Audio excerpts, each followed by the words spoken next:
তো কথা হচ্ছে বাঙালি ভোজন রসিক।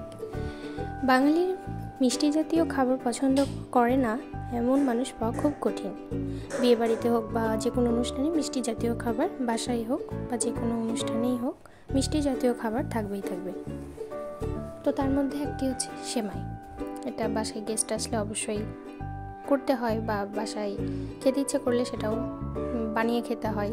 তো আজকে বানাবো নবাবী সেমাই। Hello everyone, welcome back to my mini blog. আমার নতুন একটি ভিডিওতে সবাইকে স্বাগত। তো নবাবী সেমাই বানানোর জন্য কী কী লাগছে চলো দেখে নেওয়া যাক। তো আমি এখানে নিয়েছি বাদাম, কাঠবাদাম, এমনি বাদাম, কিচমিচ আর খেজুর। তো কিছুই না, প্রথমে ফ্রাইং প্যানে ঘি আমি দিয়ে দিলাম। ঘি দেওয়ার পরে ঘিটা গরম হয়ে গেলে এরপরে আমি একে একে কিশমিশ, বাদাম আর খেজুরটাকে ফ্রাই করে নিচ্ছি। তো হালকা ফ্রাই হয়ে আসলে আমি এটাকে উঠিয়ে নেব।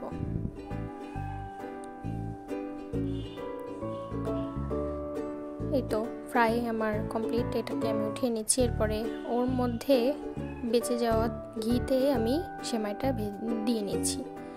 আমার হাতের কাছে যা সেমাই ছিল সেটা দিয়ে আমি করে নিচ্ছি। আর ঘি আর চিনি দিয়ে আমি সুন্দর মতো করে হালকা ভেজে নেব, বেশি ভাজা যাবে না। এরপরে দুধটা ঘন হয়ে আসলে, যা পরিমাণ দুধ ঘন হয়ে আসলে ওখানে আমি গুঁড়ো দুধের প্যাকেট আমি ইউজ করলাম একটা। এই তো ঘন হয়ে আসছে। এরপরে আমি লেয়ারে বাদাম, প্রথমে সেমাই, ওই ঘিয়ে ভাজা সেমাই, তারপরে বাদাম, কিশমিশ আর খেজুরটা দিয়ে নিয়ে তারপরে আবারও ওই সেমাইটা দিয়ে নিয়ে তার উপর আমি বেঁচে যাওয়া দুধটুকু দিয়ে নেব। তাহলেই তৈরি হয়ে যাবে আমার যে সুস্বাদু নবাবী সেমাই। তো এখানে কথা হচ্ছে গুঁড়া দুধ না ইউজ করে ওখানে কনডেন্স মিল্ক যদি ইউজ করা হয় এতেও স্বাদটা অনেক বাড়বে। আর মিষ্টিটা যে যার স্বাদ মতো দিয়ে নেবেন। তো এই তো তৈরি আমার নবাবী সেমাই।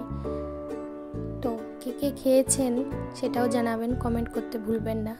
আমার ছোট্ট ভিডিওটা কেমন লাগলো অবশ্যই কমেন্টে জানাবেন।